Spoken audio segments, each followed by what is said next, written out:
नमस्कार दोस्तों, स्वागत है आप सभी का मेरे YouTube चैनल स्टडी टूल्स में। तो आज के इस क्लास में हम प्रश्नावली 3.6 के आखिरी क्वेश्चन नंबर 2 के तीसरे को सॉल्व करने जा रहे हैं, जो कि दिया हुआ है कि रूही 300 किलोमीटर दूरी पर स्थित अपने घर जाने के लिए कुछ दूरी रेलगाड़ी तथा कुछ दूरी बस द्वारा तय करती है। यदि वह 60 किलोमीटर रेलगाड़ी द्वारा तथा शेष बस द्वारा यात्रा करती है तो उसे 4 घंटे लगते हैं। फिर कह रहा है यदि वह 100 किलोमीटर रेलगाड़ी से तथा शेष दूरी बस से यात्रा करती है तो उसे 10 मिनट अधिक लगते हैं। रेलगाड़ी एवं बस की चाल ज्ञात करना है। तो चाल ज्ञात करना है। तो जैसा कि पहले क्वेश्चन में क्या कह रहा है कि टोटल ये जो यहाँ से कुछ पूरा दूरी दिया हुआ है, ये पूरा दूरी है 300। तो पहले कंडीशन में कह रहा है कि अगर वो 60 किलोमीटर दूरी रेल द्वारा, तो मान लेते हैं कितना दूरी रेल द्वारा हो गया। अगर इतना दूरी रेल द्वारा पार कर ले रही है तो बाकी शेष 300 में से 60 घटाएंगे तो 240 आ जाएगा। इतना दूरी वो बस द्वारा ट्रैवल कर रही है तो उसे कुल लग रहा है 4 घंटे। फिर क्या कह रहा है कि अगर 100 किलोमीटर रेलगाड़ी द्वारा, मतलब कि अब वो अगर 100 किलोमीटर रेलगाड़ी द्वारा जा रही है तो अब बचा दूरी है 300 में से 200 घटा देंगे तो 200। तो इतना करने में उसको 4 घंटे 10 मिनट लग रहे हैं। तो इस मिनट को भी जब हम घंटे बदलेंगे तो 10 में इसमें हम 60 से भाग दे देंगे तो 0 0 कट जाएगा। 4 + 1/6 मतलब 4 घंटे और 1/6 घंटे। इसको सॉल्व करेंगे तो 4 × 24 और 1 25 तो हो जाएगा 25/6 घंटे। तो इन दोनों कंडीशन में दोनों घंटे में हो गए। और चाल निकालना है तो चाल का हम जैसा कि फॉर्मूला जानते हैं कि पहले मान लेते हैं कि इनका जो चाल है, मान लिया कि रेलगाड़ी की चाल है x किलोमीटर, तो रेलगाड़ी की चाल बराबर x किलोमीटर प्रति घंटे। और उसके बाद बस है तो बस की चाल बराबर y किलोमीटर प्रति घंटे। तो ये दोनों हमने चाल मान लिया। अब दोनों कंडीशन के लिए चाल वाला सूत्र जैसा कि हम जानते हैं कि चाल बराबर होता है दूरी बटे में समय। तो अगर इसमें हम समय के बराबर लिखेंगे तो समय बराबर हो जाएगा दूरी बटे में चाल। ठीक है। तो क्या कह रहा है कि जब वो 60 किलोमीटर और 240 किलोमीटर जा रहा है रेल और बस से तो 4 घंटे लग रहे हैं। तो मतलब समय हमारा 4 घंटा कब लग रहा है? जब वो 60 किलोमीटर किस चाल से जाएगा? रेलगाड़ी से। तो रेलगाड़ी की चाल x है तो 60/x प्लस 240 दूरी जाएगा बस से, बस की चाल है y। तो 60/x प्लस 240/y = 40 हो जाएगा। इस सूत्र से हमने निकाला है कि दूरी चाल बराबर दूरी बटे समय होता है। तो हमने समय बराबर निकाला कि दूरी बटे चाल हो जाएगा। दूरी हमारा 60 किलोमीटर जब जा रहा है वो x की चाल से रेलगाड़ी से, और शेष दूरी 240 किलोमीटर जा रहा है वो y की चाल से बस से। तो ये दोनों यात्रा करने में 4 घंटे लग रहे हैं।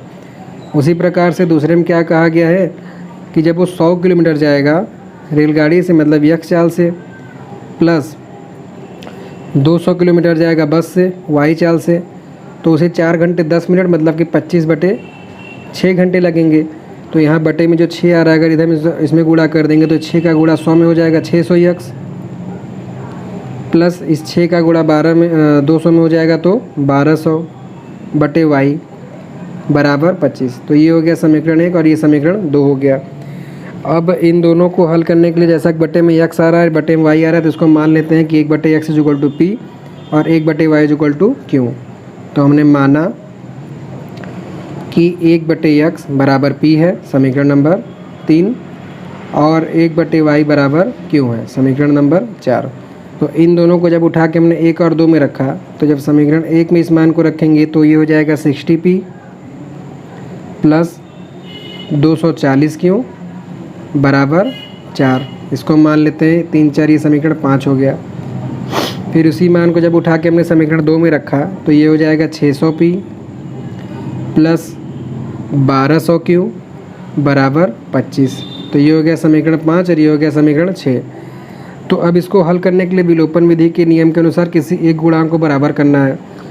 तो देख रहे हैं यहाँ p का गुणांक 60 है और यहाँ p का गुणांक 600 है। तो अगर इस समीकरण 5 में अगर हम 10 से गुणा कर दें तो ये भी 600 हो जाएगा, और दोनों प्लस में दिया हुआ है तो इसके लिए हमें इसको घटाना पड़ेगा। तो तो समीकरण 1 में हम समीकरण 5 में हम 10 से गुणा करके समीकरण 6 से घटा देते हैं।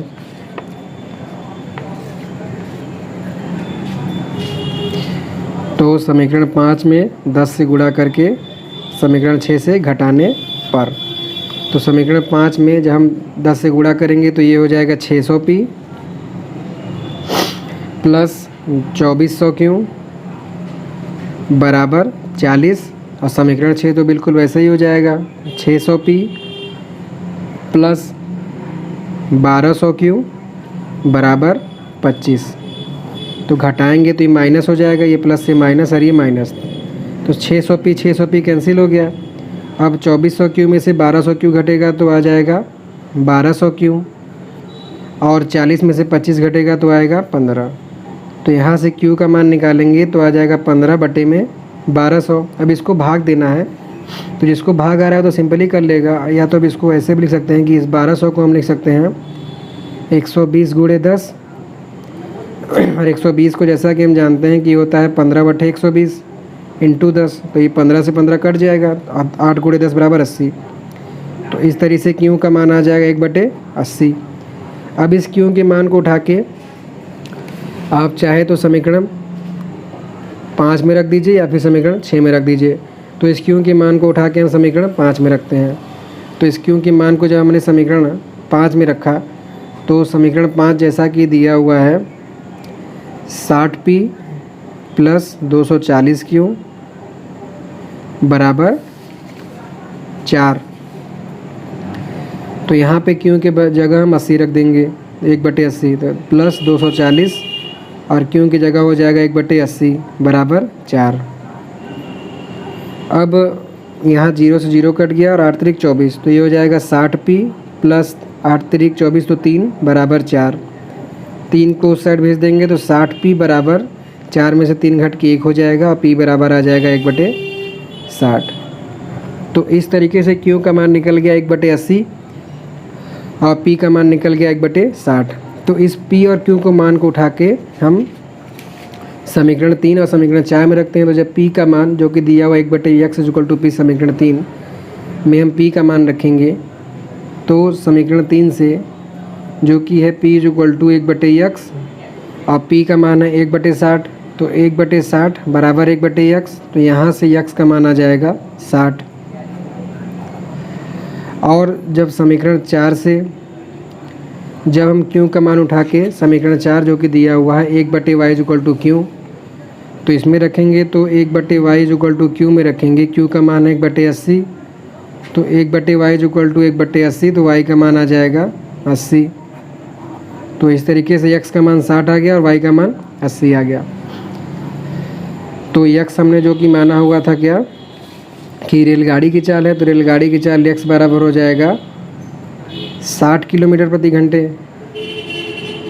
और बस की चाल जो कि y माने थे तो बस की चाल हो जाएगा 80 किलोमीटर प्रति घंटे। अब अगर इसको आप चेक करना चाहते हैं कि हमने जो माना है सही है कि नहीं, तो इसको पहले समीकरण में रख दीजिए, दोनों को सॉल्व करने पे अगर 4 आ रहा है तो सही है। तो पहला समीकरण जैसा कि दिया हुआ है 60 बटे x प्लस 240 बटे y, इसको सॉल्व करने पे 4 आना चाहिए। तो 60 बटे में x का मान है 60 प्लस 240 और y का मान है 80, तो 60 से 60 कट जाएगा, 1 प्लस 0 से 0 कट गया, 8 त्रिक 24, 3 और 1 4, तो मतलब 3 और 1 4 आ रहा है, मतलब कि हमारा जो मान निकला है वो सही है। तो इस तरीके से हमारा ये क्वेश्चन सॉल्व हो जाता है। एक बार मैं आपको समझा देता हूँ कैसे आपको इसको नोट करना है। तो जैसा कि इसमें रेलगाड़ी की चाल और बस की चाल पूछी थी, तो हमने मान लिया कि रेलगाड़ी की चाल है x किलोमीटर प्रति घंटे और बस की चाल है y किलोमीटर प्रति घंटे। अब प्रश्नानुसार जैसा कि उसने 60 किलोमीटर दूरी तय किया था रेलगाड़ी से, तो 60 किलोमीटर x के चाल से प्लस 240 किलोमीटर y की चाल से, दोनों यात्रा करने में लगा 4 घंटा।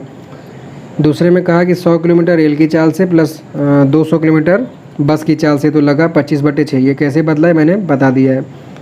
फिर समीकरण 1 और 2 को सॉल्व करने के लिए हमने मान लिया कि 1 बटे x इक्वल टू p है और 1 बटे y इक्वल टू q है। ये दोनों मान उठा के जब हमने समीकरण 1 में रखा तो यहाँ से हो गया 60p plus 240 q equal to 4, और जब समीकरण 2 में रखे तो यहाँ से हो गया 100p plus 200 q equal to 25 बटे 6।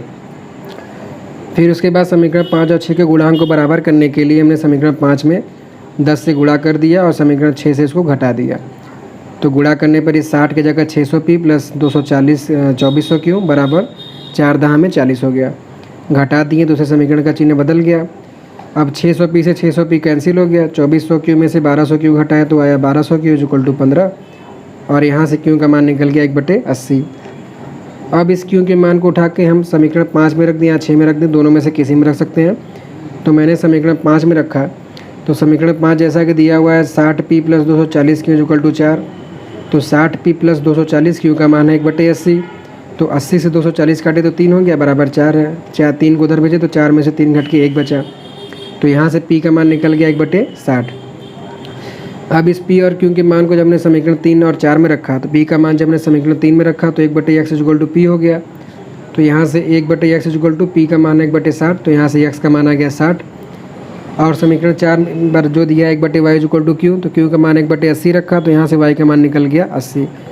तो इस तरीके से रेलगाड़ी की चाल निकल गई 60 किलोमीटर प्रति घंटे और बस की चाल निकल गई 80 किलोमीटर प्रति घंटे। तो फ्रेंड्स अब आपके सामने इस क्वेश्चन का सॉल्व दिखाया जा रहा है, जिसे देख के आप इसे स्टेप बाय स्टेप अपने कॉपी में कैसे नोट करना है उसको नोट कर सकते हैं।